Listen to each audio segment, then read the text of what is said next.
वळूयात पुढच्या बातमीकडे। दादांच्या राष्ट्रवादीचे रणनीतिकार अरोरांचं कंत्राट आता संपुष्टात आलंय।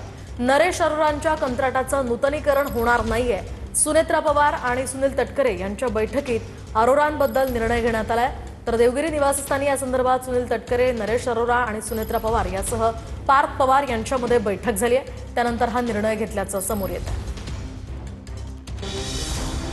2011 मध्ये अरोरांनी डिझाइन बॉक्स नावाची कंपनी सुरू केली। विविध राजकीय पक्ष आणि नेत्यांसाठी मीडिया स्ट्रॅटेजी, निवडणूक मोहिमा हाताळल्यात। 2024 मध्ये अरोरा अजितदादांच्या राष्ट्रवादीशी जोडले गेले। अजितदादांच्या पक्षाचं गुलाबी ब्रँडिंग, सोशल मीडिया कॅम्पेन आणि प्रचाराची रणनीतीही हाताळली।